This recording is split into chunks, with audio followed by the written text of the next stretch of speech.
You don't need to worry about her. She'll be alone forever. Jason Miller said it with a calm certainty, like he was stating a fact about the weather rather than a human life he had once promised to protect. The words landed quietly in a downtown Chicago restaurant, but for Emily Carter, they echoed far beyond the glass walls, beyond the city lights, beyond everything she thought her life would become. Jason didn't even look back when he left. That was the final detail that stayed with her the longest. Not anger. Not tears. Just the silence of being treated like something already forgotten. Weeks later, the world he once shared with her continued without hesitation. Invitations stopped arriving. Names disappeared from group chats. Social circles that once smiled warmly now looked through her, as if she were part of a story they no longer wanted to remember. Emily learned quickly that being erased did not always happen loudly. Sometimes it happened in polite smiles and unanswered messages. She moved into a small apartment on the north side of Chicago, far from the polished streets she used to walk as Mrs. Miller. The space was simple, with pale walls, a second-hand couch, and a kitchen that overlooked a quiet street where delivery trucks passed at predictable hours. It wasn't impressive by any standard she once knew, but it was hers. The mornings were the hardest at first. Silence has weight when you are not used to carrying it. Emily filled it with small routines. Coffee brewed at exactly 7:10 a.m., walks along the river when the air was cool enough, grocery lists written in careful handwriting just to hear the sound of purpose in her mind. She took a job at a local design studio, not because it was glamorous, but because it required her to think again, to create again, to exist again in a way that did not depend on anyone else's approval.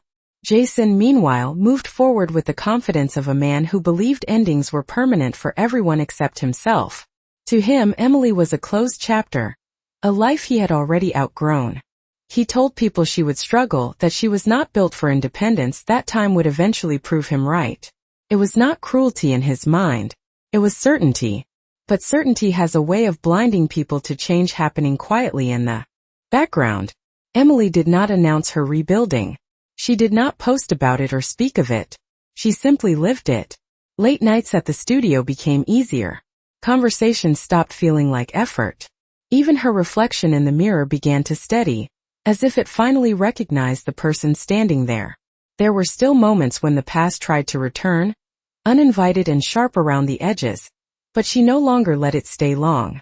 One evening, as the city settled into a golden haze outside her apartment window, Emily stood holding a cup of tea, watching the slow movement of lights along the street below.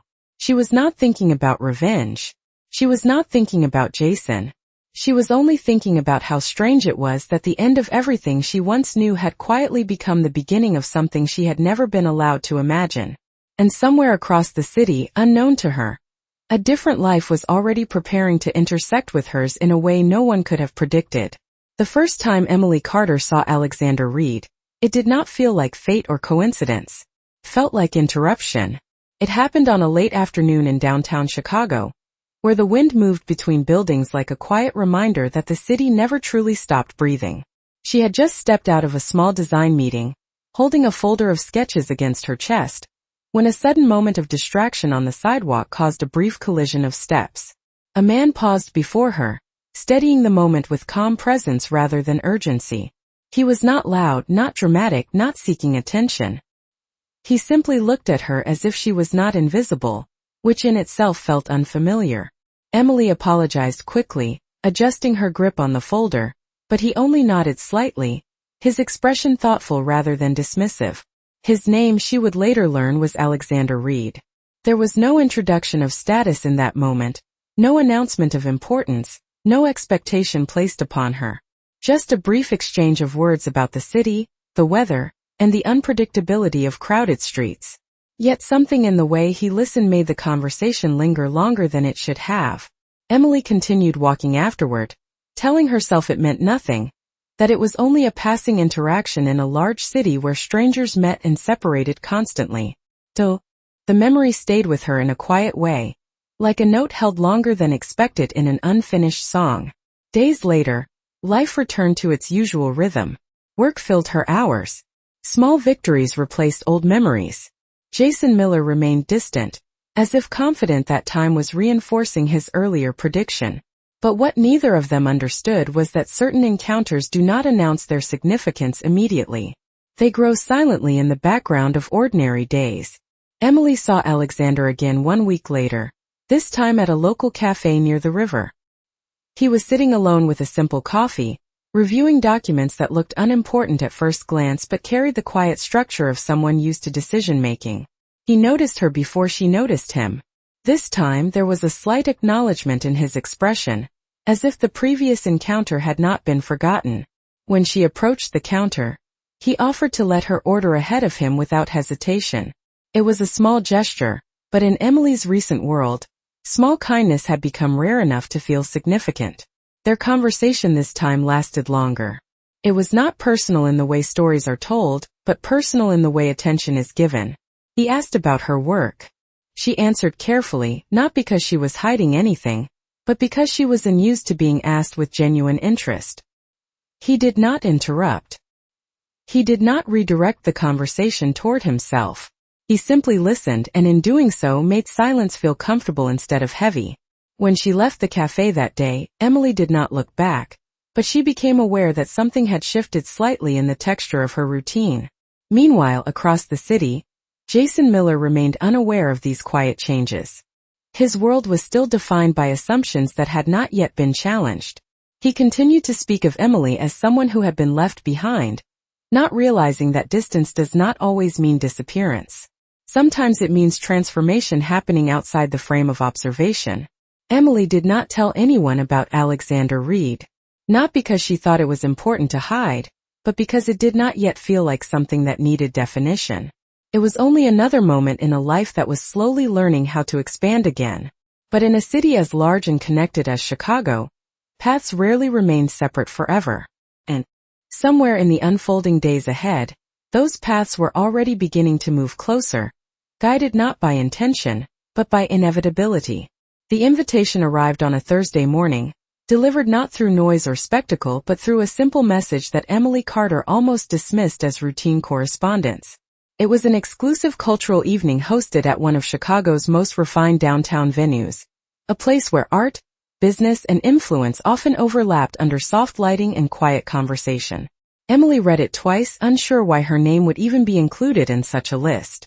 She had no history of attending events like this, no established position that would justify recognition. Yet the invitation carried confirmation of attendance under the name Alexander Reed. That detail alone changed the weight of the moment. She did not reply immediately.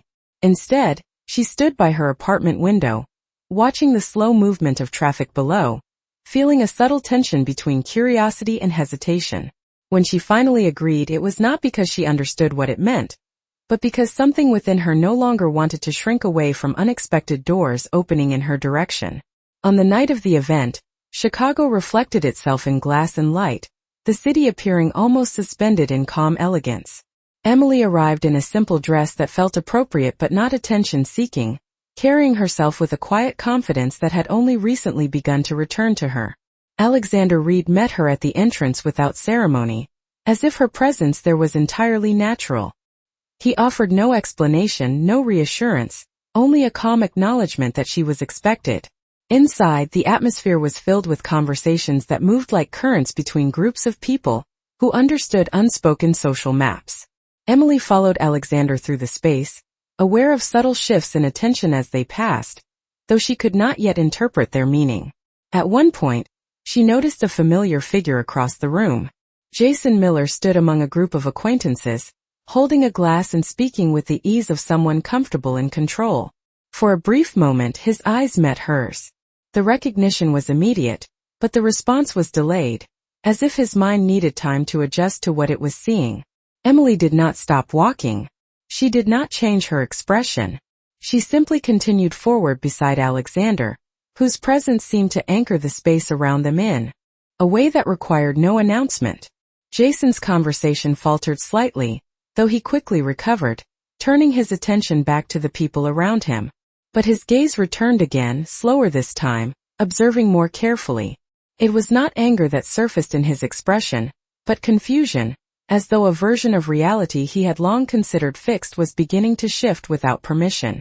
Emily did not engage with him, not because she was avoiding him, but because something fundamental had changed in the way she occupied space. She was no longer defined by proximity to his expectations. As the evening progressed, Alexander introduced her in casual conversation to several individuals, not as an accessory or an afterthought, but as someone whose presence carried natural significance. The details of those introductions were simple, but the effect they created was not. Emily noticed how people listened differently when Alexander spoke beside her. She also noticed how she herself spoke more easily than before, as if the environment was quietly reinforcing a version of her that had long been waiting to exist. Across the room, Jason observed without interruption, his earlier certainty no longer intact. The idea he once held about Emily did not match what stood before him, yet he did not yet have language for the difference. And as the evening drew toward its close, Emily stepped briefly onto a quiet balcony overlooking the city lights, breathing in the cool air that carried the distant sound of movement below. For the first time, she did not feel like someone returning from absence. She felt like someone arriving into presence. And behind her, the world she once belonged to was already beginning to realize that it had misjudged how far she could go. The days after the event in downtown Chicago did not bring clarity for Jason Miller, only a growing discomfort he could not easily name. At first, he tried to dismiss what he had seen as a coincidence, an unimportant overlap in social space that meant nothing in practical terms. Yet the image kept returning to him in fragments that felt increasingly difficult to ignore. Emily Carter standing beside Alexander Reed with a calmness he had never seen in her before. The way she did not hesitate when speaking. The way people around her listened as if her presence carried natural weight rather than borrowed importance. Jason told himself that appearances could be misleading, that events like that often created illusions of status. But the certainty he once relied on did not feel as solid as it used to. Meanwhile, Emily returned to her daily life without announcing change to anyone. She continued working at the design studio, arriving early, leaving late, focusing on details that required precision and patience. Yet something subtle had shifted in the way she moved through her world. She no longer entered rooms as someone asking for space. She entered as someone already occupying it. Alexander Reed did not contact her constantly. Instead, his presence in her life remained measured, almost intentional in its restraint. When they did speak, it was often about ideas rather than circumstances, about work rather than history. He asked questions that did not assume weakness or recovery but possibility. That difference, small as it seemed, created a quiet stability in Emily's thoughts. One afternoon she received another invitation, this time more formal and unexpected. It was tied to a private philanthropic gathering, connected to Alexander Reed's professional circle, an environment where decisions were often made without public attention. Emily hesitated before accepting, not because she feared the environment, but because she was still learning how to exist in spaces that once felt inaccessible. Jason, on the other hand, was already aware of the upcoming event through his own professional network. He did not expect Emily to appear. In his mind, she was still somewhere outside the trajectory of such circles, unchanged by time and circumstance. That assumption remained unchallenged until the night of the gathering arrived. The venue was understated but refined, located in a restored building overlooking the river. Light from the city reflected across the water outside, creating a quiet rhythm beneath the conversations inside. Jason arrived early, moving through familiar interactions with practiced ease, still holding on to the belief that control came from familiarity. Emily arrived later, not seeking attention but no longer avoiding it either. She walked beside Alexander Reed, whose presence did not overshadow her, but seemed to define a shared balance between them. When Jason saw her, the reaction was immediate but contained. He paused mid-conversation, his attention shifting in a way that could not be disguised by politeness. Emily noticed him, but she did not change direction or pace. She simply acknowledged his presence with a brief, neutral glance before continuing forward. The simplicity of that moment unsettled him more than any confrontation could have. There was no tension in her expression, no visible hesitation, no trace of the version of her he still carried in memory. Instead, there was composure, the kind that does not ask for validation. As the evening progressed, Emily found herself engaged in conversations that no longer required her to shrink her thoughts. People asked about her work, her perspective, her approach to design, and she answered with clarity that felt increasingly natural. Alexander remained nearby but never intervened, allowing her voice to exist without framing it. Jason observed from a distance, attempting to reconcile what he was seeing with what he believed he knew. The gap between those two versions widened quietly throughout the night. At one point, Emily stepped aside toward a windowed corridor overlooking the river. The city lights reflected across the water in long, steady lines. Alexander joined her briefly, not to direct the moment but to share it. There was no declaration, no explanation, only a quiet understanding that presence itself was enough. Behind them, Jason remained in a space that suddenly felt less certain than before, as if the structure of his assumptions had begun to loosen without warning. And in that growing distance between memory and reality, Emily Carter no longer appeared as someone defined by what she had lost, but as someone whose future was no longer measurable by anyone else's expectations. The silence Emily Carter had learned to live with was no longer heavy in the same way it once was. It had changed shape, becoming something more like space than absence. In the days following the gathering by the river, she noticed how her thoughts no longer circled around what had been taken from her, but instead around what was quietly forming in front of her.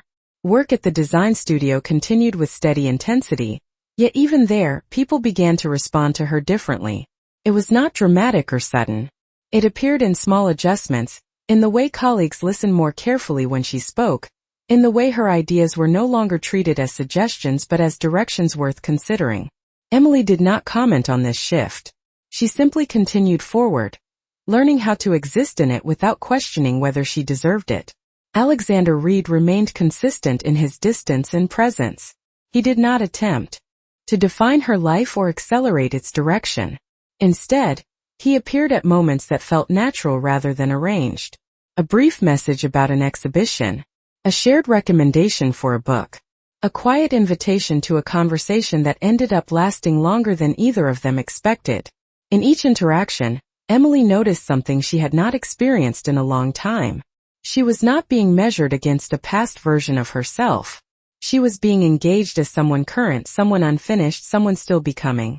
Jason Miller, however, was beginning to lose the comfort of interpretation. What he had seen at the previous event no longer fit neatly into the narrative he had maintained for so long.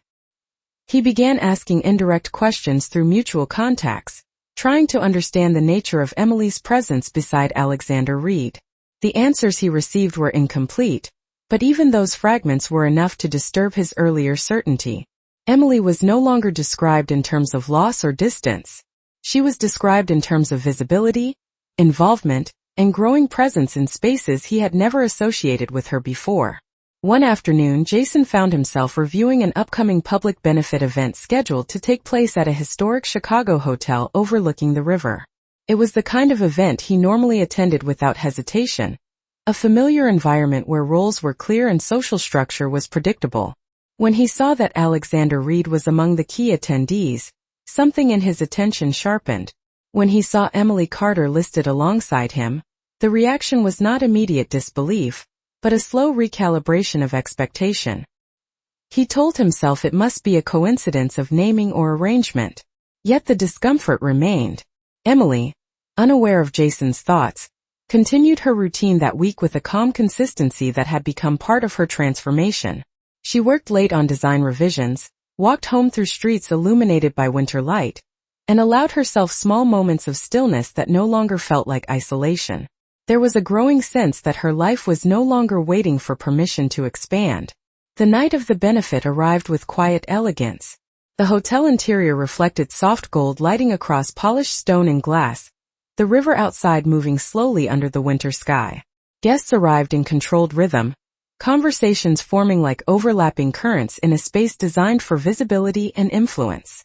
Jason entered with practiced confidence, greeting familiar faces, maintaining the structure of presence he had always relied on. When Emily arrived, she did not enter as someone stepping into unfamiliar territory. She entered as someone already aligned with a different current. Alexander Reed walked beside her, not ahead of her, not behind her, but in a balance that subtly shifted how others perceived the space between them. Jason saw her immediately. This time, the recognition did not settle into confusion alone. It carried something sharper, something closer to realization that resisted easy dismissal. Emily's posture was steady, her expression calm, her attention directed forward rather than backward. When their eyes briefly met across the room, there was no pause in her movement. She did not stop. She did not turn away. She simply continued, as if the past no longer held the authority to interrupt her direction. Throughout the evening, conversations around Emily formed naturally. She spoke when addressed, listened when others spoke, and carried herself with a quiet assurance that did not seek validation. Alexander remained nearby, occasionally offering context, but never altering her voice. Jason observed from increasing distance, noticing how the space around Emily no longer required explanation for her presence. It was simply accepted. At one point, Emily paused near a large window overlooking the river, where city lights stretched across the water in long reflections. She stood there for a moment without speaking, not as someone reflecting on what had been lost, but as someone recognizing what had quietly replaced it. And in that moment, without announcement or resistance, the version of her that had once been defined by absence no longer existed in the same way at all. The memory did not return to Emily Carter as a sudden storm, but as a slow unfolding, like a door she thought had been sealed finally loosening in its frame. It surfaced one evening as she walked home from the design studio, the air in Chicago carrying the sharp stillness of winter, and the faint glow of streetlights reflecting on wet pavement. She stopped at a crosswalk waiting for the signal to change, and in that brief moment of stillness, the past stepped forward without permission. There was a time when Jason Miller was not a distant figure defined by silence and assumption, but someone whose presence filled every corner of her life with certainty she once mistook for stability. Their early years together had felt structured, almost carefully designed, built around shared ambitions and the belief that success meant alignment. Emily had supported his career with quiet consistency, believing that partnership meant endurance, that love meant patience through imbalance. At first, Jason had seemed appreciative of that support. He spoke often about building a future that would include both of them, a future where effort would eventually be rewarded with recognition and comfort. But over time, the language of partnership began to shift in subtle ways. Conversations that once included Emily became shorter, decisions were made without her input, and her presence began to feel more like background than participation. It was not a single moment that defined the change, but a series of small exclusions that gradually redrew the boundaries of their shared life. Emily remembered evenings where she waited for him to return home, only to find that his attention was already elsewhere, focused on conversations and commitments that did not include her perspective. She remembered how questions she asked were met with reassurances that felt increasingly distant, as if she were being gently guided away from the center of his world without being told directly. There was no open confrontation, no dramatic rupture in those early stages, only a quiet repositioning of roles that she did not fully recognize until she was already standing outside of them. When the marriage ended, it did not do so with clarity or resolution, but with a sense of emotional finality that arrived long before any formal separation. Jason's words had been measured, framed in terms of incompatibility and forward movement, as if the past they had built together could be neatly categorized and left behind without consequence. Emily had listened without interruption, absorbing the conclusion with a stillness that surprised even herself. At the time, she believed that silence was a form of dignity, that refusing to argue meant preserving whatever fragments of respect remained. Only later did she understand that silence, when misunderstood, can be mistaken for absence. After the separation, Jason moved forward with visible ease, reinforcing the belief that the decision had been correct. He spoke of growth, of clarity, of moving toward environments that matched his evolving ambitions. In contrast, Emily entered a period of quiet reconstruction that no one observed closely enough to fully understand. She did not announce struggle or seek recognition for endurance. She simply existed in smaller spaces, rebuilding without witness. Now, standing at the crosswalk years later, Emily did not feel the weight of those memories in the same way she once did. They were no longer sharp enough to define her direction. Instead, they appeared as distant reflections, recognizable but no longer authoritative.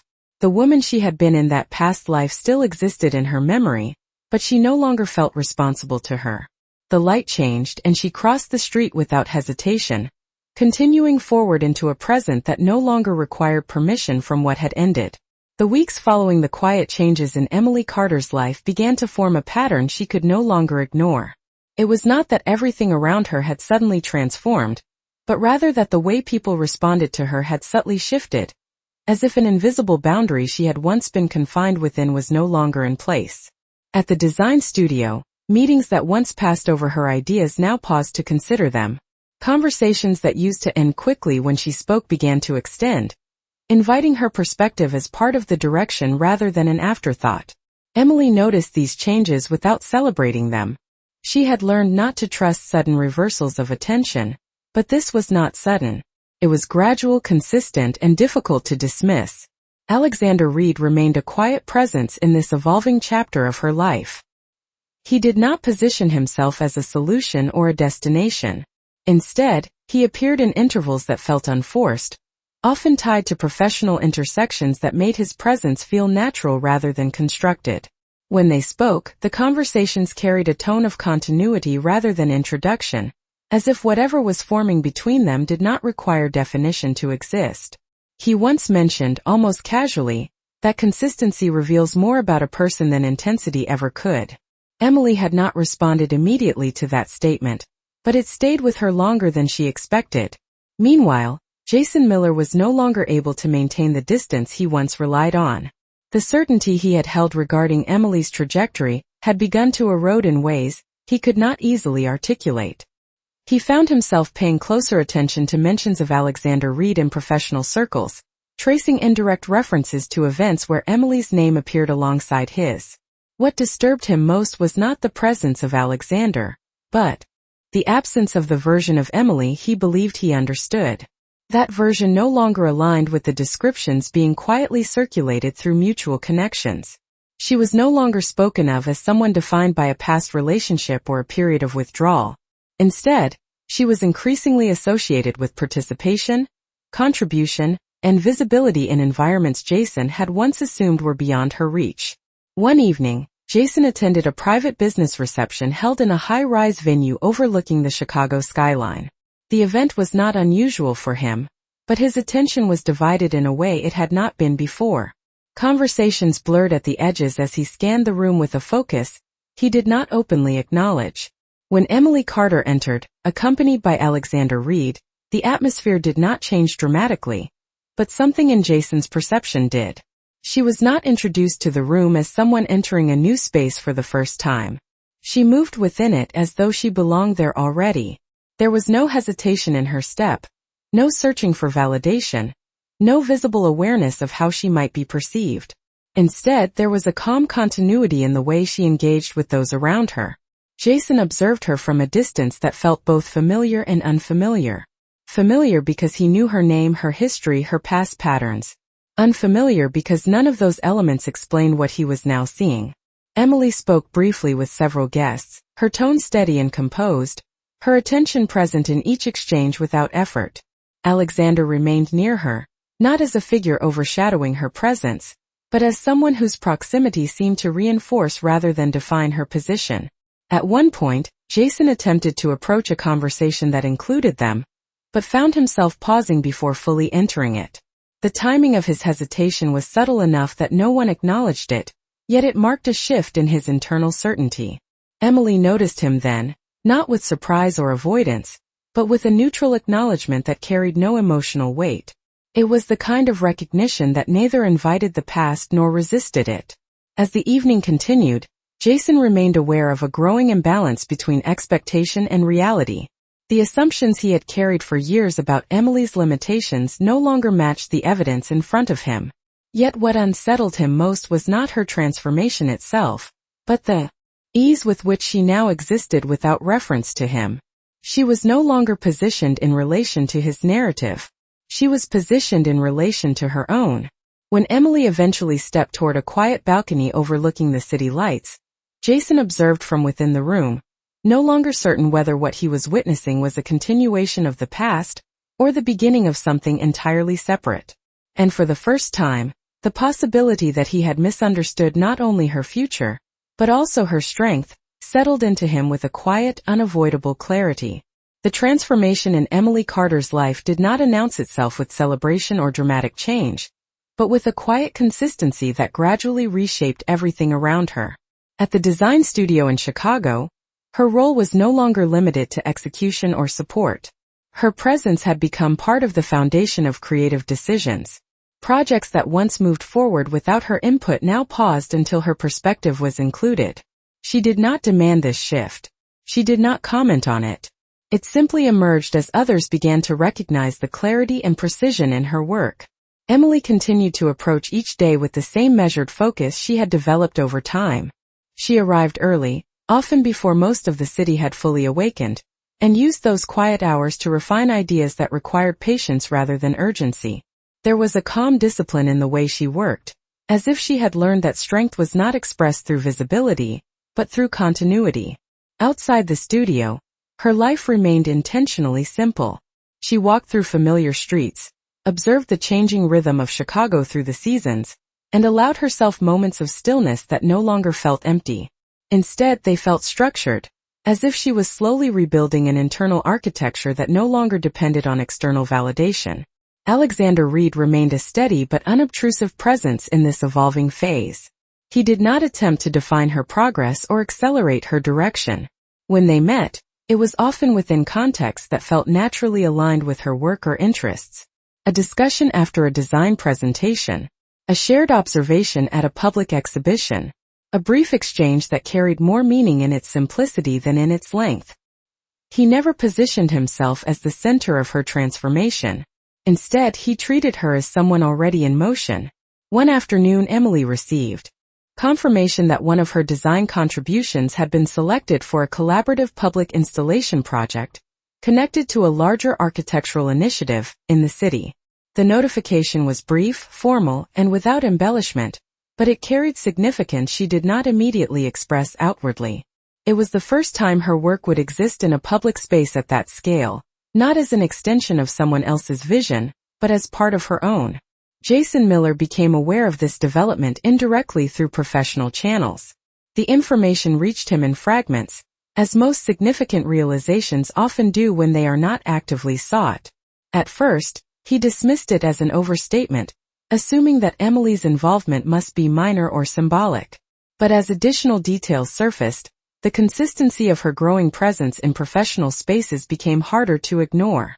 She was no longer a distant reference in conversation. She was becoming a name associated with tangible contribution. When Jason attended a corporate networking evening a few weeks later, he did so with an awareness that he could not fully articulate. The venue was familiar, the environment structured, the interactions predictable. Yet beneath that familiarity, there was a growing sense of anticipation that he did not acknowledge openly. Emily arrived later in the evening, accompanied by Alexander Reed. This time, Jason did not require confirmation from others to recognize her significance within the space. It was evident in the way conversations subtly adjusted around her presence, in the way attention shifted without announcement. Emily did not behave as though she was aware of being observed differently. She simply continued forward, engaging when necessary, listening when appropriate, and remaining composed throughout. Alexander stood beside her not as a defining figure, but as someone whose presence aligned naturally with hers. Jason watched from a distance that felt increasingly difficult to maintain. What unsettled him was not a single moment, but the accumulation of small details that no longer fit into the version of Emily he had preserved in memory. She was no longer reacting to the world. She was participating in it with quiet certainty. At one point during the evening, Emily paused near a large glass wall overlooking the Chicago skyline. The city lights reflected across the surface in long, steady patterns. She stood there briefly, not as someone searching for direction, but as someone acknowledging continuity. Jason observed her from within the crowd, realizing without immediate resistance that the distance between who she had been and who she had become was no longer something he could interpret through the lens of his past assumptions. And in that realization, the foundation of certainty he had once relied on continued to shift in ways he could no longer control. The shift in Emily Carter's life had become undeniable, not because it arrived loudly, but because it continued without interruption. In Chicago, where ambition often moved faster than reflection, Consistency itself became a form of recognition. At the design studio, her name was no longer attached only to individual contributions, but increasingly to direction and vision. Meetings began to pause for her input not out of courtesy, but out of necessity. She noticed this change without reacting to it emotionally. Instead, she treated it as part of a longer process she was still learning to trust. Alexander Reed remained a stabilizing presence in this evolving structure of her life. His involvement was never intrusive, never declarative. He appeared in professional intersections, in moments where ideas were being shaped rather than conclusions being drawn. When they spoke, there was a sense of continuity, as if their conversations were extensions of earlier thoughts rather than isolated exchanges. He once told her that most people reveal their direction not through what they say, but through what they repeatedly choose to build. Emily did not respond immediately, but the idea stayed with her longer than expected, quietly aligning with what she was beginning to observe in her own life. Jason Miller, meanwhile, found himself increasingly unable to separate perception from disruption. What he had once considered stable assumptions about Emily Carter no longer held structural integrity.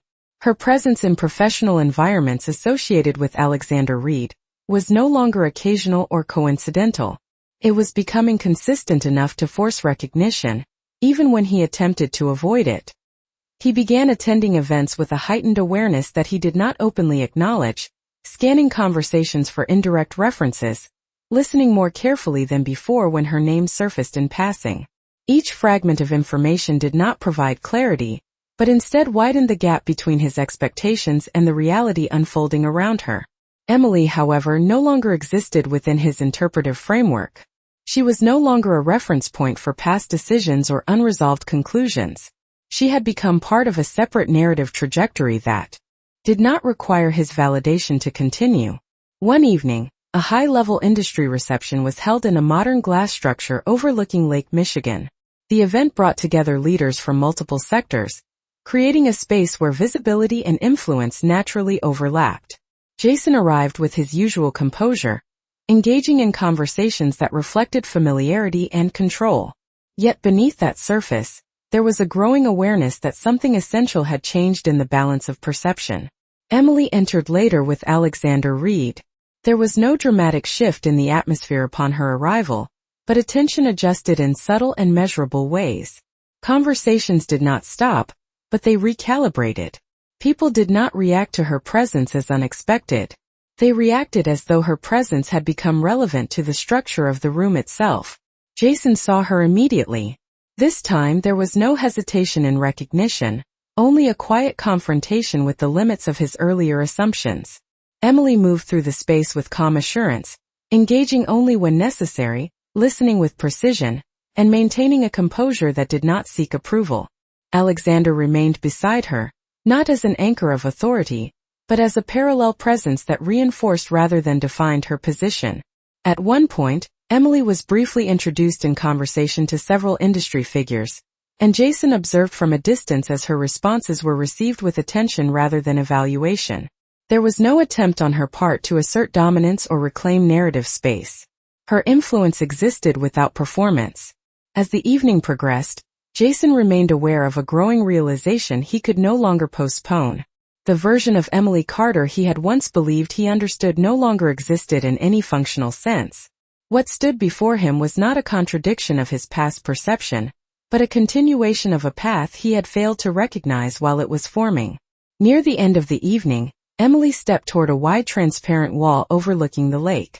The city lights stretched across the water in quiet symmetry, reflecting a sense of order that felt distant from internal uncertainty. Jason watched from within the room, no longer interpreting her through memory, but through presence alone. And in that moment, the distance between who she had been in his understanding and who she had become in reality reached a point where no familiar explanation could bridge it.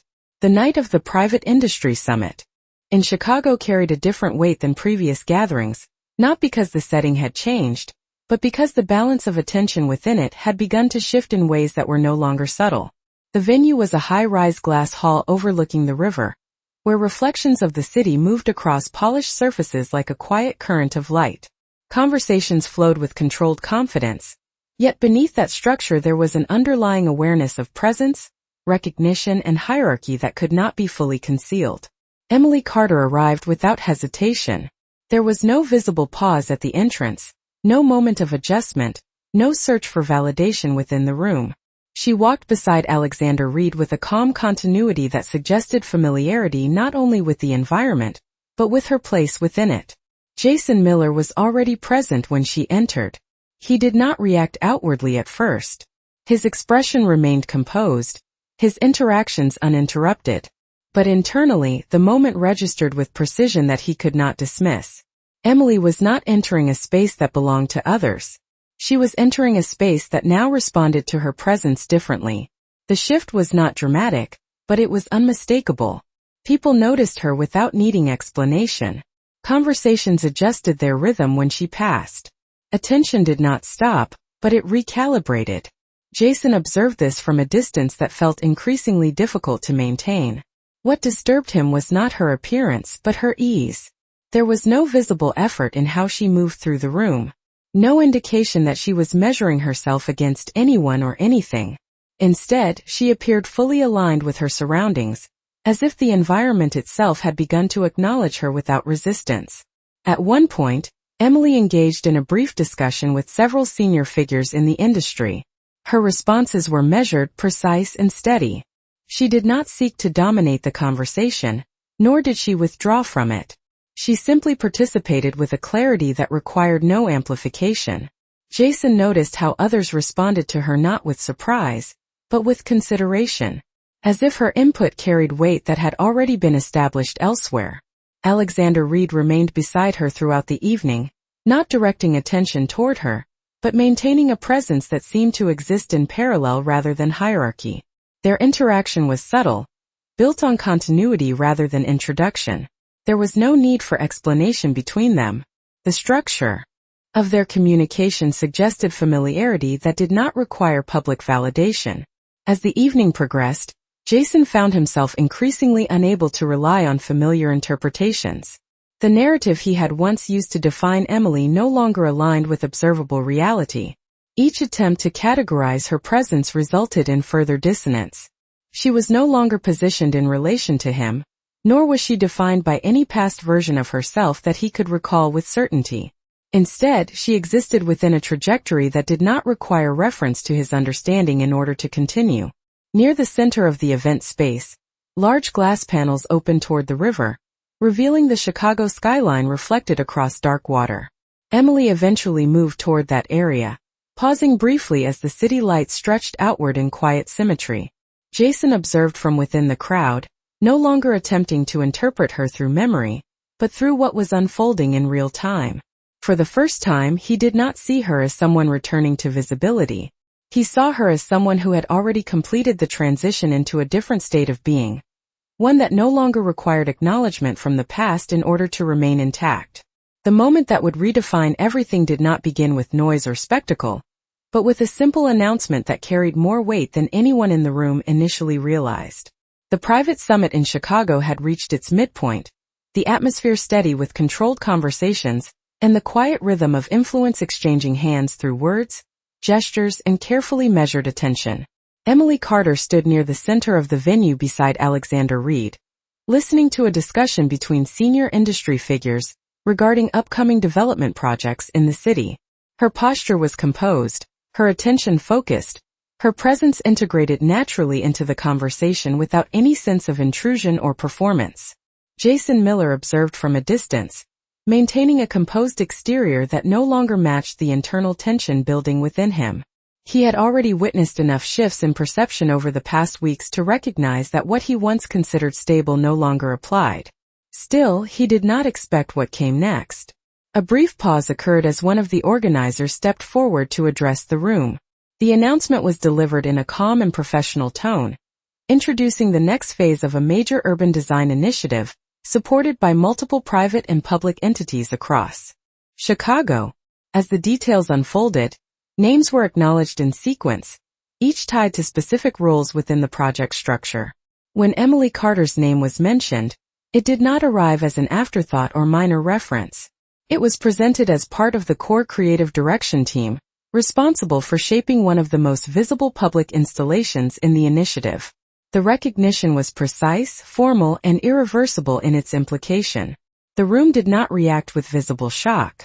Instead, there was a quiet recalibration, the kind that occurs when understanding shifts too quickly to be expressed immediately. Emily did not react outwardly either. She remained still, her attention steady, as if the acknowledgement aligned with something she had already accepted internally long before it was spoken aloud. Jason heard the announcement clearly, but its meaning did not settle at once. But confronting the absence of any remaining framework that could contain what she had become. And in that final recognition, the distance between past perception and present reality reached a point where it could no longer be reduced to misunderstanding, but only acknowledged as irreversible change. The atmosphere inside the Chicago Summit venue had settled into a quieter rhythm after the announcement, as if the space itself was adjusting to a new equilibrium that no longer required explanation. Conversations continued in measured tones, but the underlying structure of perception had already shifted. Emily Carter remained composed near the glass perimeter overlooking the river, where the city lights reflected across the water in steady lines that seemed to mirror her own internal clarity. She was no longer being introduced, evaluated, or quietly assessed. Instead, she was being recognized in a way that required no repetition, as though her presence had already been recorded into the framework of the room and accepted without resistance.